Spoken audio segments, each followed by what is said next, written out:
এখন আমি দাঁড়িয়ে আছি কেয়া পাতার নৌকায়, মানে বারুইপুরে আমার ফার্ম হাউসে। আর যেখানটা দাঁড়িয়ে আছি এটা হচ্ছে ফলসা গাছ।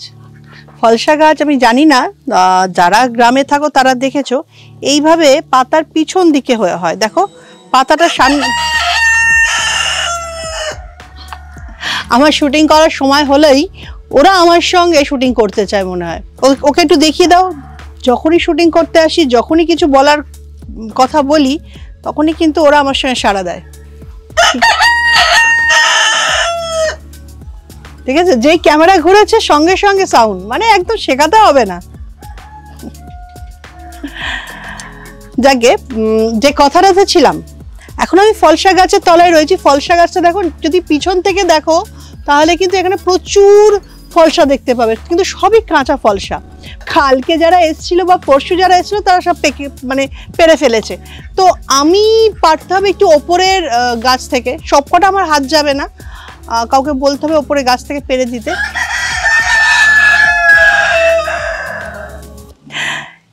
একটু নিয়ে এসো ক্যামেরাটা, একটু দেখাই কিরকম ভাবে ফলসা গাছগুলো হয়।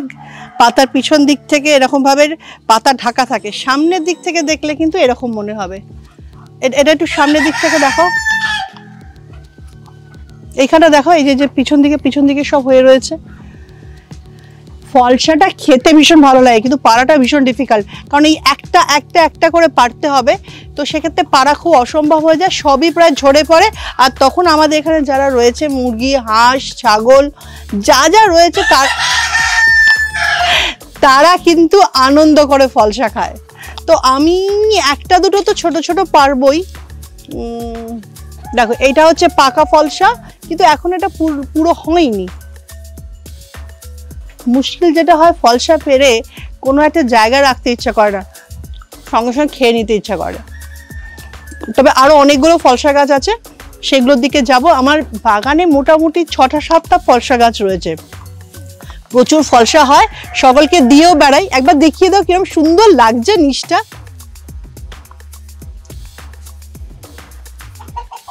এইটা একটা পাকা, এই যে একটা পাকা পেয়েছি।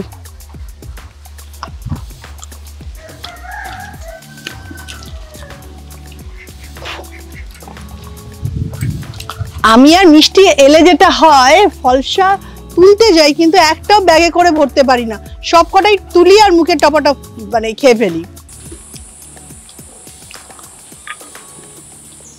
লোভ সামলাতে পারছি না, যতক্ষণ হাতে রয়েছে ততক্ষণ মুখে দিয়েই যাচ্ছি।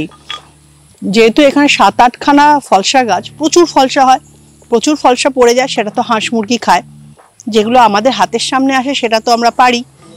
আর তাছাড়াও প্রচুর ফলসা যখন পেকে যায় তখন মুশকিল হয়, যে কম সময়ের মধ্যে তো অত খাওয়া যায় না। তাই ভাবলাম ফলসা দিয়ে যদি কোনো একটা প্রিপারেশন করা যায়, আর সেটা যদি আরো অনেক দিন ধরে খাওয়া যায়। দেখি কি প্রিপারেশন করা যেতে পারে।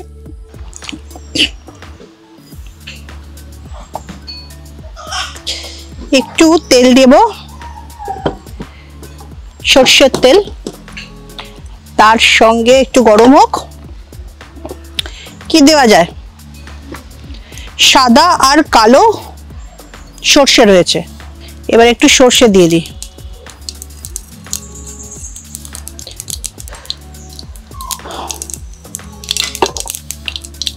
তার সঙ্গে একটা শুকনো লঙ্কা,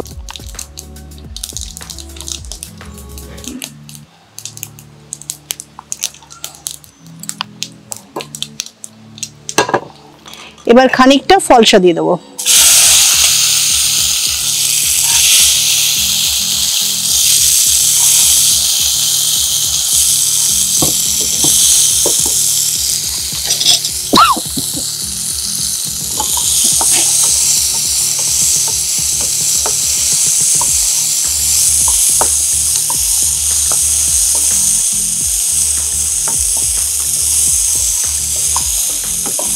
অল্প একটু ভেজে নিতে হবে।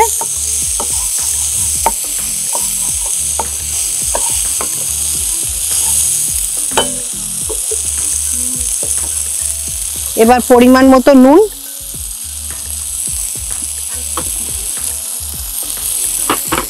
এবার পরিমাণ মতো চিনি।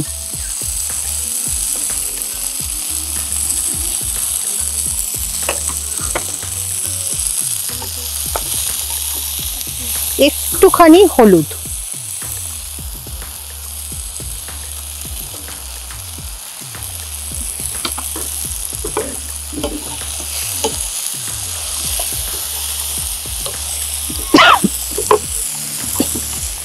এবার পরিমাণ মতো একটু জল,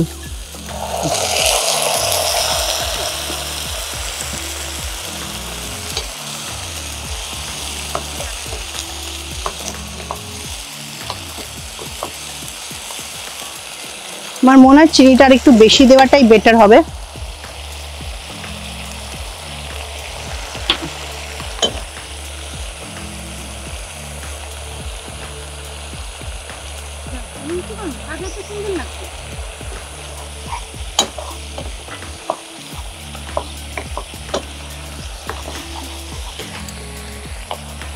এর আগে কখনো ফলসা দিয়ে কোনো রেসিপি কেউ ট্রাই করেছে কিনা সেটা জানা নেই, কিন্তু আমার মনে হচ্ছে এটা মন্দ খেতে হবে না, ভালোই খেতে হবে।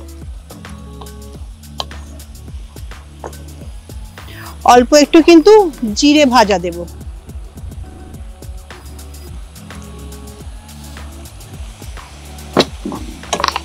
এবার একটা সুবিধা হলো, সেটা হচ্ছে ফলসাগুলো এবার অনেক দিন ধরে খেতে পারবো, কারণ এই সময়টা না মাত্র ওই 8-10 দিন 15 দিন মতো ফলসা থাকে, তারপরেই সব ঝরে যায় বা মানে পেকে পড়ে যায়। তো সেক্ষেত্রে সব যখন একসঙ্গে পেকে যায় তখন অনেকটাই কিন্তু নষ্ট হয়। এবার থেকে যদি প্রিপারেশনটা ভালো খেতে হয় তাহলে কিন্তু ট্রাই করা যেতেই পারে, তবে দেখতে হবে যে কেমন লাগছে। একটু ফুলে ফুলে উঠেছে ফলসাগুলো,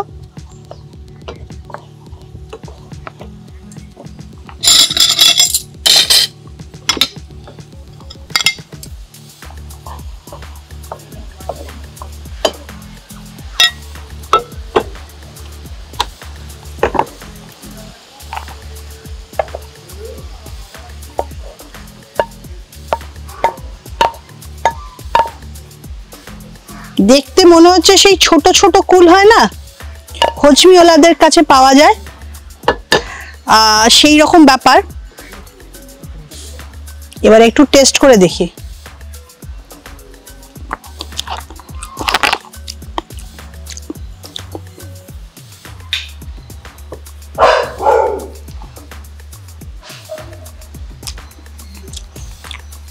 বাহ, দারুণ খেতে হয়েছে।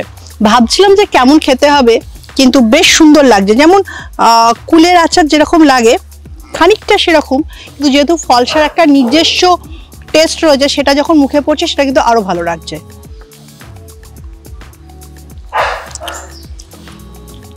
খেতে তো খুব সুন্দর হয়েছে, কিন্তু এর একটা নামকরণ করতে হবে, কারণ এই রান্নাটা আমার মনে হয় আগে কেউ কখনো করেনি, তাই এর নামও নেই।